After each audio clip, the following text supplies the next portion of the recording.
Bonjour Thierry Mariani, merci d'être avec nous Bonjour. ce matin. Alors pour commencer, donc on fait une parenthèse sur cette affaire, sur ce sujet Cohen et Legrand. C'était une très mauvaise semaine pour le monde agricole. Oui, on en parle peu, mais c'est une très mauvaise semaine pour le monde agricole parce que d'abord, c'est le moment où au Parlement européen, on présente les programmes pour les 6 prochaines années. Et c'est passé inaperçu en France, mais le commissaire européen chargé de l'agriculture a clairement annoncé que pour la période 2028-2034, les crédits agricoles au niveau de l'Union européenne seraient en diminution de 24%. 24%. Et n'oubliez pas que la France est de très loin le premier bénéficiaire, puisque en gros 30% du budget de l'Union européenne est consacré à l'agriculture. C'est en diminution. Au départ, c'était, vous le savez, plus de 50%. Mais la France, qui a comme, si je peux prendre cette expression, retour sur cotisation essentiellement son agriculture, eh bien, première mauvaise nouvelle, moins 24% du budget de la PAC à partir de 2028. Deuxième mauvaise nouvelle, mais ce n'est pas une surprise, je l'avais annoncé à cette antenne depuis longtemps, le Mercosur sera signé. Le Mercosur sera signé. On a eu beaucoup de gesticulations médiatiques de M. Macron. Pourquoi il sera signé et pourquoi on le savait depuis le début? Je vous rappelle que le processus de décision au Parlement, enfin au niveau de l'Union européenne, c'est l'unanimité quand c'est un accord politique et c'est la majorité quand c'est un accord commercial. Or, depuis le début, ce texte était ce qu'on appelle un accord politique avec un volet commercial et puis un accord des volets politiques. Alors, qu'est-ce que c'est que les volets politiques? Alors, c'est tout ce que l'Union européenne adore. La protection de la planète, la protection des peuples premiers, la reforestation, etc. Eh bien, c'était très simple, puisqu'il n'y a pas d'unanimité, il suffisait de séparer les deux. Ce que j'ai dit à cette antenne, j'aurais regardé à 3 reprises. C'est ce qui s'est passé discrètement au niveau de la semaine dernière, où on a décidé que finalement, il y aurait un accord commercial et un accord politique. L'important, c'est l'accord commercial, et l'accord commercial, il se passe eh bien, à la majorité qualifiée. Donc, M.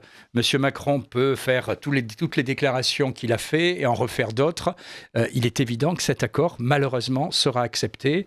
Et je le répète, c'est l'accord le plus important en matière de libre-échange jusqu'à présent, avec un volet agricole extrêmement dense, et puis surtout ce qui en permanence brime nos agriculteurs, c'est-à-dire une inégalité où on leur exige de leur part toute une série de respects de normes phytosanitaires, de normes environnementales, normes qu'on n'a pas les moyens de contrôler, par exemple au Brésil ou en Argentine. Je suis persuadé que les Brésiliens et les Argentins vont signer le respect de ces clauses, et vous êtes, je pense, comme moi, peu naïve, et donc qui ira contrôler le respect de ces clauses au fin fond du Brésil ou de l'Argentine? Et puis, troisième point, c'est que petit à petit, l'Ukraine est de plus en plus dans l'Union européenne, tout en n'y étant pas. Qu'est-ce que je veux dire par là? C'est-à-dire qu'à chaque texte que nous votons dans certains domaines, on insère l'Ukraine. Je vous prendrai 2 exemples. Aujourd'hui, il n'y a quasiment plus de droits douaniers sur les produits agricoles entre l'Ukraine et l'Union européenne. C'est-à-dire que, certes, elle ne bénéficie pas des subventions pour le moment de l'Union européenne, mais elle est exactement sur les mêmes marchés que nos produits. Un exemple sur ce que peut représenter l'Ukraine, puisque c'est la surface agricole la plus importante en Europe. Ce sera 30% de la surface agricole de l'Union européenne si un jour elle rentre dans l'Union européenne. Le maïs, par exemple, en France, qui jusqu'à présent est la première puissance agricole, c'est 15 millions de tonnes. En Ukraine, cette année, c'est 42 millions de tonnes. Un autre exemple, si vous le voulez bien, le sucre, avant la guerre, c'était 20 000 tonnes d'Ukraine qui rentraient. Aujourd'hui, c'est 400 000 tonnes. Les poulets, on en a parlé tellement. Poulets, avant la guerre, c'était 80 000 tonnes. Désormais, c'est 230 000 tonnes. C'est-à-dire que nos agriculteurs ne peuvent pas lutter. Pourquoi? Le SMIC, vous le savez, en Ukraine est à 160 euros au niveau de l'agriculture. En France, il est à 1 800 euros. Je parle bien sûr en coût du SMIC et pas en le SMIC brut. Et donc, pour les agriculteurs, 3 mauvaises nouvelles, je le répète cette semaine. La PAC qui est en voie de diminution, ce n'est pas vraiment une surprise. La PAC, vous savez, c'est un gâteau où chaque État y retrouve un peu sa part, sauf que le gâteau est de plus en plus petit, les parts sont de plus en plus nombreuses, puisque l'Ukraine, maintenant, va en bénéficier très probablement dans les 2 prochaines années. On est quasiment sûr qu'il faudra, dans ce plan 2028, une partie pour la reconstruction des terres de l'économie ukrainienne. Et puis, en plus, je répète, nos agriculteurs qui sont de plus en plus à inégalité. Un dernier point sur la structure de l'agriculture ukrainienne. Là aussi, j'en avais parlé à plusieurs reprises. Une exploitation en moyenne en Europe, c'est même pas une centaine d'hectares. En Ukraine, depuis que M. Zelensky est arrivé, l'une des premières lois qu'il a passées, ne l'oubliez pas, c'est la possibilité pour les étrangers d'acheter des terres ukrainiennes. Et aujourd'hui, vous avez des exploitations qui dépassent en moyenne 10-15 000 hectares dans un certain nombre de régions. Le fameux roi du poulet, je le rappelle, M. Yori Kosuk, si ma mémoire est bonne, a lui aussi plus de 100 000 hectares en sa possession. Je invite une fois de plus vos auditeurs à aller sur Internet pour lire un excellent rapport fait par une fondation américaine dont j'ai oublié le nom. Sinon, c'est la fondation Auckland Institute, Auckland avec un O, comme aux États-Unis et pas comme en Nouvelle-Zélande, qui explique que les terres ukrainiennes, aujourd'hui, en réalité, ne bénéficient en rien aux Ukrainiens, mais aux capitaux internationaux qui ont investi dans ce pays. Autre sujet, Thierry Mariani, cette semaine à venir, pour le coup, et donc même les jours à venir, qui vont être assez mouvementés pour les Français. On a bien évidemment le vote de confiance aujourd'hui. On va voir les manifestations du 10 et du 18. Est-ce que vous pourriez nous en dire quelques mots ? Bon, écoutez, je ne suis pas Madame Soleil, chacun a très bien compris que les heures du gouvernement de François Bayrou sont comptées.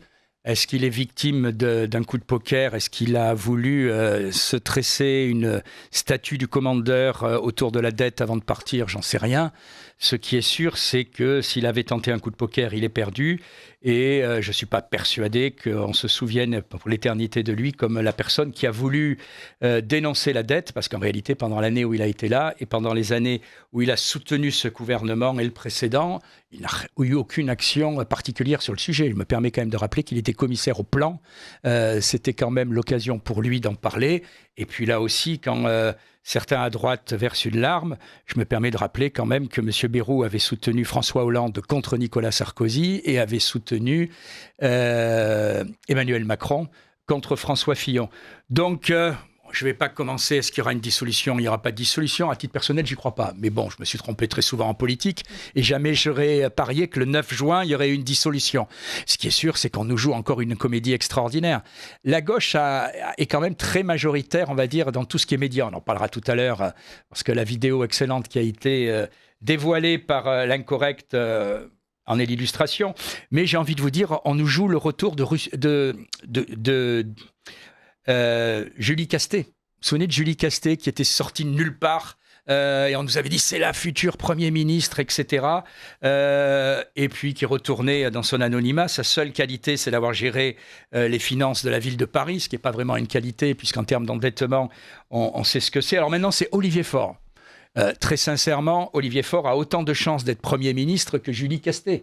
Il faut quand même se souvenir qu'à l'Assemblée nationale, c'est un peu par moments aride, mais il y a des mathématiques. 577 députés et surtout le groupe des socialistes, c'est 66. Donc c'est quand même difficile d'expliquer qu'on va être majoritaire, même si la droite républicaine, heureusement, Laurent Wauquiez s'est repris, puisqu'on avait quand même eu un moment de frayeur, puisqu'on avait appris qu'il pouvait même ne pas censurer un gouvernement socialiste.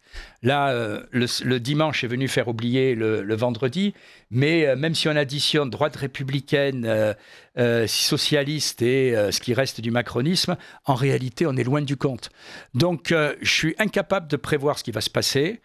Si je devais essayer de voir comment je vois l'avenir, je pense que Macron va encore prendre 5-6 semaines pour choisir un Premier ministre, parce que c'est ce qui le fait, j'ai envie de dire, jouir, quoi. Il est le maître des horloges, c'est lui qui choisit les candidats, même s'il représente plus grand monde, puisqu'il vient, c'était le titre des Échos, qui n'est pas forcément un journal révolutionnaire, qui vient de dire qu'il avait enfoncé tous les records d'impopularité.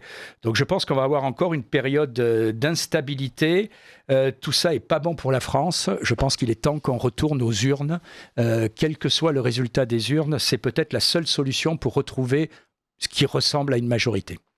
Merci Thierry Mariani pour cette analyse de l'actualité.